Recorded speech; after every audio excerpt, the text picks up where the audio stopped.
रूस ने आखिर वो कर ही दिया जिसका खुलासा अमेरिका और ब्रिटेन ने किया था। रूस के इरादे साफ हैं, वो युद्ध करके ही मानेगा और इसका ट्रेलर यूक्रेन में दिखने लगा है।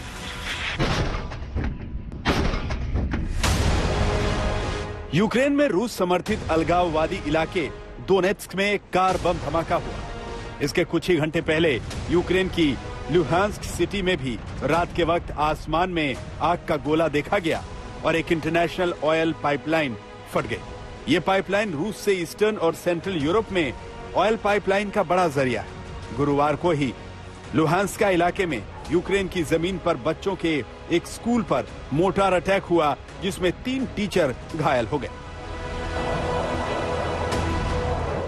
यूक्रेन बॉर्डर के बेहद नजदीक वो भी ऐसे इलाके जो हैं तो यूक्रेन के, लेकिन वो खुद को स्वतंत्र घोषित कर चुके हैं और वहां रूस समर्थित अलगाववादियों का कब्जा है और जहां से रूसी सेना की तैनाती महज चंद मिनटों की दूरी पर। वहां ऐसे हमले क्या ये युद्ध का ट्रेलर है?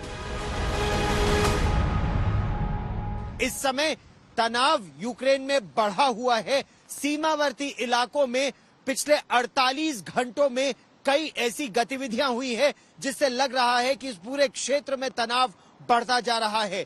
चाहे वो गैस पाइपलाइन में एक जबरदस्त विस्फोट हो या फिर एक गाड़ी में विस्फोट, आकलन यही है कि धीरे धीरे सीमावर्ती इलाकों में तनाव बढ़ेगा और वो आग राजधानी कीव तक पहुंचेगी और इसीलिए कई विदेशी दूतावासों ने कीव में अपने राजदूतों की और राजनयिकों की संख्या या तो कम कर दी है या दूतावास बंद कर दिए हैं।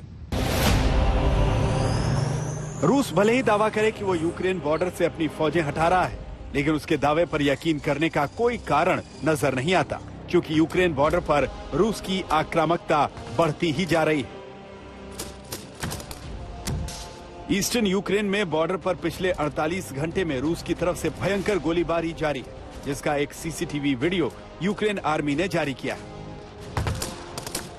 इस वीडियो में बॉर्डर के नजदीक यूक्रेन आर्मी के चेक पॉइंट पर हमला होते हुए दिख रहा है। ये डोनबास का वो इलाका है जहां रूस समर्थित अलगाववादियों और यूक्रेन आर्मी के बीच पिछले 8 सालों से तनाव है। यूक्रेन का दावा है कि एक दिन में ही इस इलाके में 33 से ज्यादा सीज फायर वायलेशन हुए हैं और इसके पीछे रूस का हाथ है।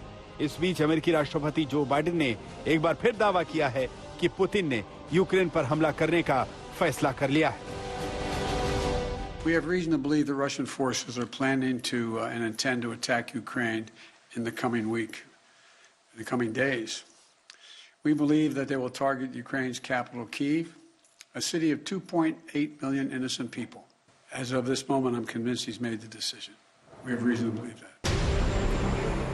बाइडेन का ये कॉन्फिडेंस इसलिए भी है क्योंकि शुक्रवार को ही अमेरिकी एजेंसियों ने खुलासा किया था कि रूस फॉल्स फ्लैग हमले की योजना बना रहा है ताकि वो आक्रमण करे और इसके लिए यूक्रेन पर दोष मढ़ सके, और अब यूक्रेन बॉर्डर पर ऐसा ही होता दिख रहा है।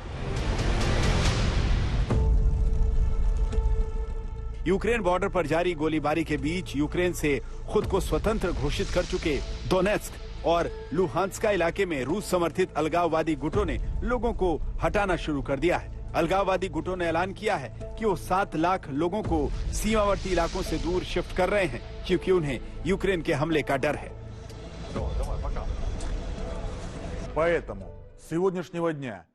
भारी तादाद में लोगों को यहाँ से निकाला जा रहा है। महिलाओं, बच्चों और बुजुर्गों को पहले चरण में निकाला जा रहा है। रूस ना तो यूक्रेन बॉर्डर पर सीज फायर वायलेशन की बात कबूल कर रहा है, ना यूक्रेन में धमाकों में अपना हाथ मान रहा है। यूक्रेन का दावा है कि डोनेत्स्क और लुहांस्क में खुद हमले करके रूस ने यूक्रेन पर आरोप मढ़ा है ताकि उसे यूक्रेन पर हमले का बहाना मिल जाए।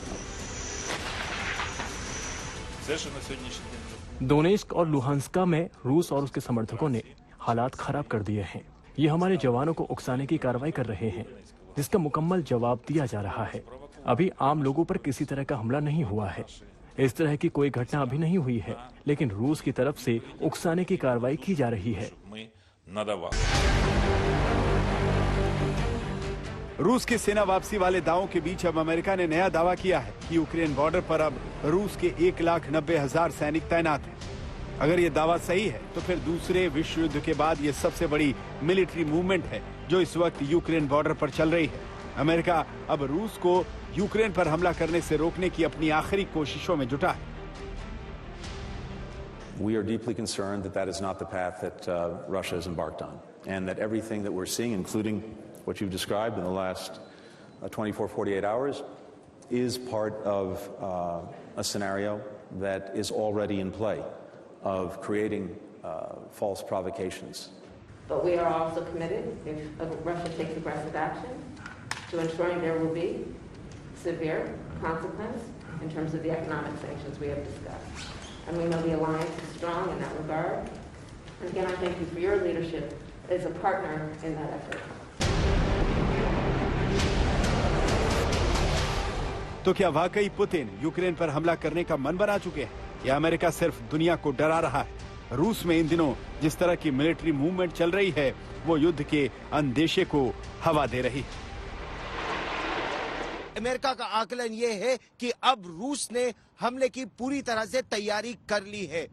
अलगाववादी क्षेत्र जो है यूक्रेन के, उनमें 2 जबरदस्त विस्फोट हुए हैं। कुछ मिसाइलें भी दागी गई थी और सीमावर्ती इलाकों में तनातनी बढ़ी है। और इन्हीं सब गतिविधियों को देखकर अमेरिकी खुफिया रिपोर्ट्स में यह कहा जा रहा है कि रूस ने अब अपने सैनिक यूक्रेन में भेजने के लिए पूरी तरह से तैयारी कर ली है। और अमेरिका ने यह चेतावनी दी है कि अगर ऐसा हुआ तो ये न केवल यूरोप बल्कि विश्व के लिए एक बुरी घटना होगी।